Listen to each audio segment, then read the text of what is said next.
जुमरा नामक गांव में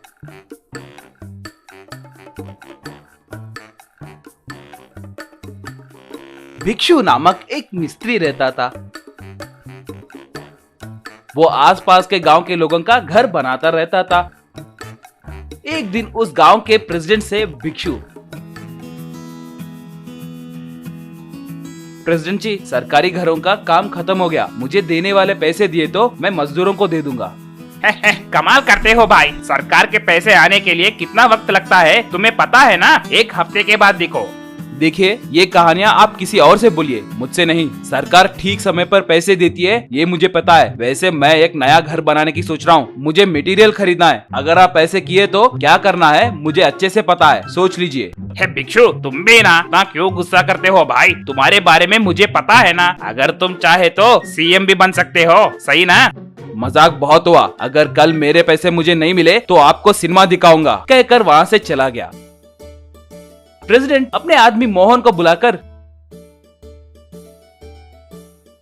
रे मोहन, ये हमें ही वार्निंग देकर जा रहा है। लगता है इसकी चर्बी बहुत चढ़ी है। उतना ही नहीं के बनाए घरों में हमें हिस्सा नहीं देते हुए उल्टा हमें ही डरा रहा है। देखो, कल उसके पैसे दे दो, मगर उसे इस गांव में रेती के अलावा लोहा, सीमेंट ऐसे कुछ भी नहीं मिलना चाहिए। नया घर बना रहा है ना, वो कैसे बनाएगा मैं भी देखता हूँ। अगले दिन भिक्षु को मोहन पैसे दे दिया। अब भिक्षु किसी भी दुकान पे जाकर पूछने पर दुकान वाले उसे सीमेंट, आयरन ऐसा कुछ भी नहीं है कहकर बोलने लगे।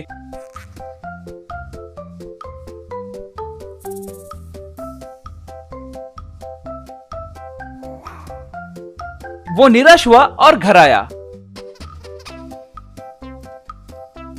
भिक्षु अपने पत्नी दीपाली से, ये सब जरूर उस प्रेसिडेंट का करतूत ही है, नहीं तो हर दुकान में भर भर के सामान है, फिर भी वो लोग मुझे सामान नहीं है कह रहे। तो क्या हुआ जी, बगल वाले गांव से मंगवाएंगे ना, तब उसे सबक मिलेगा।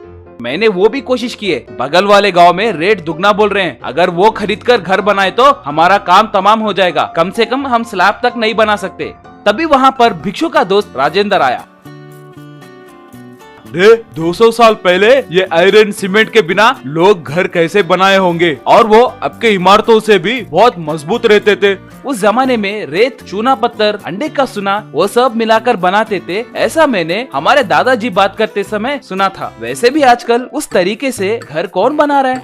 हम बनाएंगे रे। हमारे गांव में ऐसे पुराने जमाने के तकनीक जानने वाले एक बुजुर्ग हैं, वो हमारी मदद कर सकते हैं, कहकर उस गाँव के बूढ़े के पास लेकर गया। उसे देखकर राजेंद्र से भिक्षु, रे ये साइंटिस्ट है ना, ये हमें सीमेंट के बारे में क्या बताएंगे? वैसे इन्हें क्या पता होगा? रे इन्होंने बहुत सारे किताबें पढ़ी है। इन्होंने मुझे इनके घर में काम करते वक्त सिर्फ रेती का ज्यादा इस्तेमाल करके घर कैसे बना सकते हैं, उस जमाने में राजा लोग महल कैसे बनाते थे, वो सब मुझे बताते थे। इसीलिए तुम्हें इनके पास लेकर आया हूँ, वो जरूर हमारी मदद करेंगे, कहकर साइंटिस्ट के पास लेकर गया। वो लोग उन्हें अपनी समस्याओं के बारे में बताए। उनके बातें सुनकर साइंटिस्ट रेत और थोड़ी चीजों का इस्तेमाल करके सैंड हाउस कंस्ट्रक्शन कैसे बनाते हैं उन्हें बताया। वो उनका शुक्रिया अदा करके भिक्षु राजेंद्रा दोनों मिलकर सैंड हाउस को बनाना शुरू किए।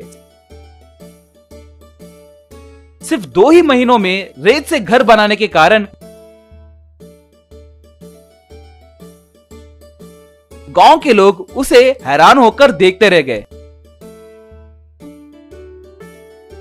उस घर के बारे में मोहन प्रेसिडेंट से बताया। तब मोहन से प्रेसिडेंट, क्या सिर्फ रेती से घर बनाया? यानी वो जरूर पागल बन गया होगा। ठीक है, बनाने दो। कल के दिन हमारे बनाए घरों में कुछ समस्या आए तो भिक्षु ने सभी घरों को ऐसे ही बनाया है कहकर उस पर इल्जाम लगा सकते हैं।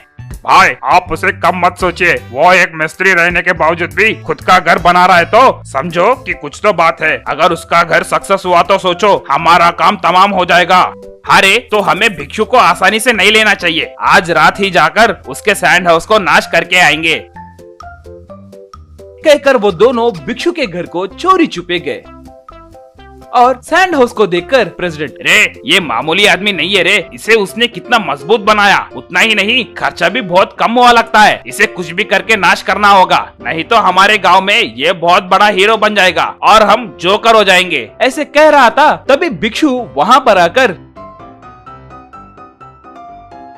रे तुम सच में जोकर ही हो रे, नीच कमीनो। मेरे घर को नाश किए तो तुम लोग हीरो कैसे बनोगे रे? वैसे भी तुमने मुझे सीमेंट आयरन ये सब नहीं मिले जैसे किए हो ना, वो बस नहीं है क्या कमीने कहीं के?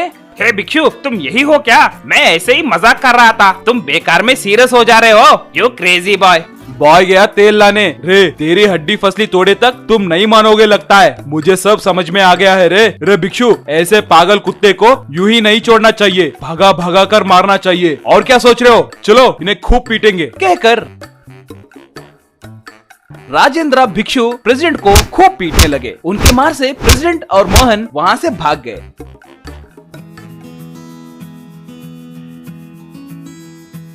उसके बाद प्रेसिडेंट और मोहन सैंड हाउस के आसपास भी नहीं दिखे। उतना ही नहीं, वो सैंड हाउस आसपास के गांव में बहुत मशहूर हुआ। उनके जैसे घर बनाने के लिए लोग भिक्षु को पूछने लगे। सिरोल के गांव में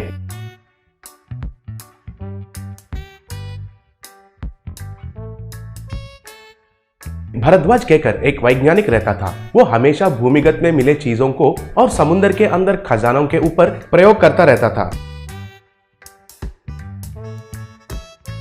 भरद्वाज को बलवीर कहकर एक व्यापारी कुछ सालों से उनके प्रयोग के ऊपर निवेश कर रहा था। एक दिन भरद्वाज के पास बलवीर आकर,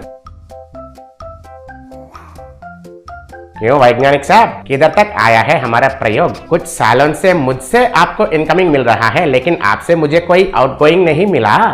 मेरा कोशिश तो जारी है बलवीर जी, वही काम पर लगा हुआ हूँ और 2 दिन का इंतजार कीजिए। आप खुद नहीं सोचेंगे ऐसा आपका ऋण को वापस करता हूँ। अरे ये बात को तो तुम कुछ सालों से कह रहे हो, मुझे तो कुछ समझ में नहीं आ रहा है। मुझे एक डाउट है, तुम सारे साइंटिस्ट लोग ऐसे ही हो क्या? देखिए सर, आप इतना सालों से मेरा साथ ट्रैवल किए हैं, लेकिन मेरे ऊपर आपको विश्वास नहीं है ना। 2 दिनों में आपको समुद्र से अंडर वाटर मनी वेल से कुछ करोड़ों रुपए निकाल कर देता हूँ। क्यों भाई साइंटिस्ट, मैं तुमको बड़ा कॉमेडी पीस जैसा दिख रहा हूँ क्या? समुद्र क्या है और उसमें अंडर वाटर मनी वेल क्या है? ठीक है, अगर तुम्हारा बात मान लिया तो अंडर वाटर में सोना मिलना चाहिए। ये रुपये कहाँ से मिलेंगे बताओ? समुद्र के गोले और मछलियाँ मिलकर रुपयों को प्रिंट करेंगे क्या? अरे वो डेढ़ दिमाग, वो ब्लैक मनी है। राजनेता और बड़े बिजनेसमैन बिना टैक्स भर के रखते हैं ना वो रुपए। एक माफिया गैंग के जरिए समुद्र में अंडर वाटर मनी वेल में छुपा कर रखे हैं। ऐसा है क्या? तो ये बात तुमको कैसे पता चला? पहले जो सरकार ने डिमोनेटाइजेशन किए थे, तब मैंने नया प्रिंट हुए नोट्स में कुछ माइक्रोचिप्स लगा कर रखा था। उसमें जरूर कुछ नोट इन ब्लैक मनी स्टोरेज में जाएगा कहकर मेरा डाउट था। आज मुझे एक नोट से इंफॉर्मेशन मिला है, कुछ माइक्रोचिप समुद्र के अंदर से सिग्नल्स भेजे थे, उनके बारे में मैं कह रहा हूँ। आज रात को वो अंडर वाटर मनी वेल कहाँ है कहकर एग्जैक्ट लोकेशन का मैपिंग करता हूँ। वाह रे वैज्ञानिक भाई, वाह रे तुम अद्भुत वैज्ञानिक। फिर तुम तुरंत वो मैप को तैयार करो, हम उधर जाएंगे। बाय बाय, लव यू वैज्ञानिक, कहकर उधर से चला गया।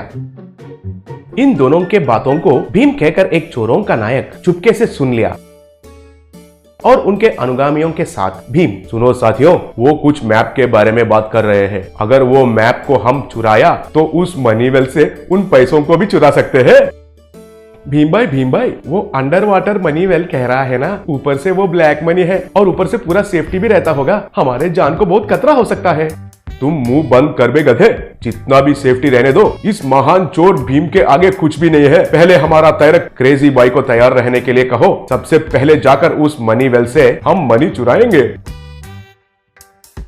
उस रात को भीम के अनुगामी साइंटिस्ट के पास उस मैप को चुरा कर लेके गए। ये बात जानकर भारद्वाज तुरंत बलवीर से कहा। वो सुनकर बलवीर, टेंशन नहीं लेने का साइंटिस्ट साहब, ये सब उस चोर भीम का काम ही है ना, मुझे मालूम है। मैं सुबह में उसको इधर देखा था। तो चलो, उससे पहले हमको जाकर रोकना होगा। देखो मिस्टर वैज्ञानिक, सारे जगह तुम्हारा दिमाग ही नहीं चलता है, हमारा भी चलता है। अब अगर हम उस अंडर वाटर मनी वेल के पास गए तो उधर क्या क्या खतरा हो सकता है हमें पता नहीं है ना। अगर वो चोरों का नायक गया तो वो सब खतरा का सामना करना पड़ेगा। पैसे निकालने के बाद उसे कुछ सुपारी देकर हमारा हिस्सा हम ले सकते हैं। अगर वो बाहर नहीं आया तो हम इस बार बहुत सिक्योरिटी मेजर्स लेकर जाएंगे, ठीक है? सर, आप भी आम आदमी नहीं हो, आपका भी दिमाग मामूली दिमाग नहीं है सर। भीम उनके अनुगामियों के साथ एक बोट में समुद्र में गया। और डाइविंग सूट्स पहनकर समुद्र के अंदर कूदे। वे तैरते हुए अंडर वाटर मनीवेल के पास गए थे। भीम उस मनीवेल का लॉक को खोलकर बैग में रुपए भर के वापस तैरते हुए आकर उस बोट में चढ़े।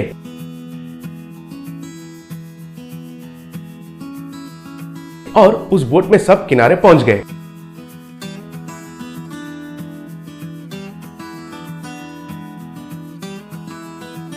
अब किनारे के ऊपर भारद्वाज, बलदेव और उनके पीछे कुछ लोगों को देखकर भीम और उनके अनुगामी हैरान हो गए थे। तब भीम बलदेव से, भीम द ग्रेट चोरों का चोर मिस्टर भीम, हमारे मदद करने के लिए आपको बहुत बहुत धन्यवाद। आज के लाए हुए रुपयों में आपका चाय और टिफिन का खर्चा उठाकर बाकी इधर छोड़कर वापस चले जाओ, और आपकी बच्चों के लिए लॉलीपॉप्स खरीदना मत भूलना। नहीं नहीं, ये मैंने बहुत मुश्किल से कमाया है, इसमें से मैं आपको 1 रुपए भी नहीं दूंगा। अबे ओए, ये तुम्हारे पैसे हैं? ये हमारा वैज्ञानिक का सालों का मेहनत का खजाना है और इसमें मैंने निवेश किया है। शायद तुमको आज हड्डी टुटवाने का भविष्य लिखा हुआ है। देखिए सर, मेरे पीछे भी लोग हैं, एक बार सोच लो। अरे तुम्हारे आदमी तो चोरी करने में मशहूर हैं, लेकिन मेरे आदमी तो हड्डियां तोड़ने में मशहूर हैं। बॉयज, जाकर उनका पूरा हड्डियां तोड़ दिया जाए। तब बलवीर के आदमी भीम और उनके आदमियों को खूब पीटे। बाद में भीम को कुछ पैसे देकर भारद्वाज और बलदेव उनके आदमियों के साथ वापस चले गए।